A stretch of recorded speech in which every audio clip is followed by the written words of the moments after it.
que tu as une compétence particulière qui t'a permis de t'affirmer? Alors, la compétence particulière qui a permis de m'affirmer déjà quand j'étais tout jeune, c'est bien sûr le dessin. Voilà, au dire de ceux qui ont vu mes dessins, j'aurais un certain talent pour le dessin humoristique, l'illustration. Et donc, dès mon plus jeune âge, j'ai senti une affirmation de moi par rapport au dessin. Voilà, le regard des autres, hein, c'est par rapport à moi, c'est construit par rapport à ma façon de dessiner. Ça a été la grande question dans la famille. Hein. Je disais, mes parents ne sont pas artistes pour un sou. Hein. Ils sont même pas l'esprit artistique. Hein. Alors, dans la famille, hein, même les grands-parents, on ne connaît pas d'artistes chez les grands-parents, ni même les arrière-grands-parents, ni même chez les oncles ou les tantes. Hein. Donc, avec ma soeur, on est comme deux ovnis. Alors, on s'est dit que peut-être on a pris le contre-pied des parents, hein, peut-être qui étaient tellement matérialistes, tellement cadrés, qu'on a eu cette envie, voilà, de s'échapper quelque part dans un monde un peu imaginaire.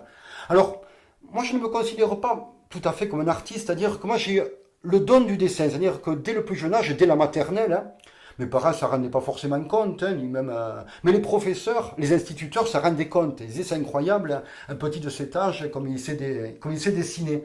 Et petit à petit, j'ai pas vraiment entretenu, parce que j'ai jamais été passionné par le dessin, en fait. Hein. Ça a été un peu comme un don, et même c'était un handicap quand j'étais gamin, parce que tout le monde voulait un dessin.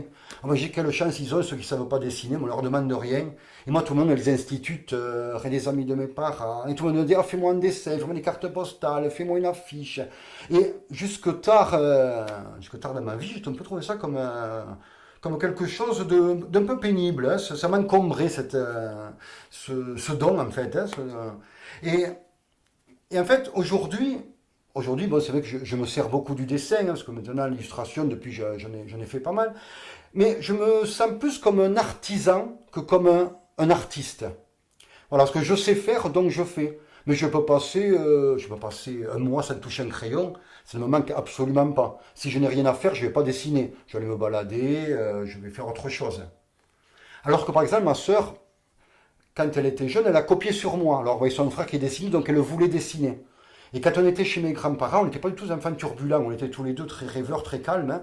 Et donc, dès qu'on avait fini de manger, on pliait la table et on dessinait. Tout l'après-midi, tous les deux, on dessinait. Au grand ravissement de ma grand-mère, hein, qui montrait nos dessins à toutes ses copines. Hein. Mais ma soeur, par contre, est devenue une véritable artiste.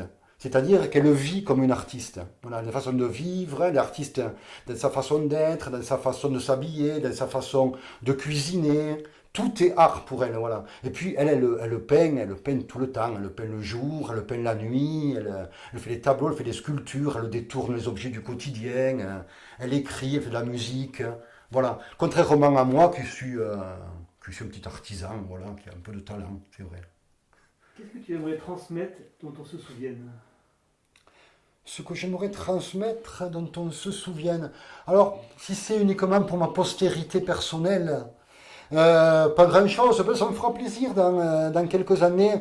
Si on me dit, ah, ça c'était les joutes à Metz, hein, dessinées par Steph, il vivait à Metz hein, au début du 21e siècle. Hein. Ah ouais. Il a laissé quand même quelques témoignages hein, de la vie à Metz à cette époque-là.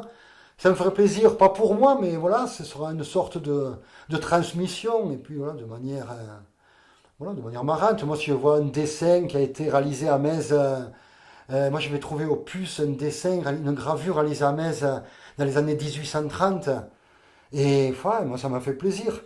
J'ai dit, putain, c'est incroyable, celui qui a dessiné ça, c'est fabuleux, parce que voilà, c'est un témoignage.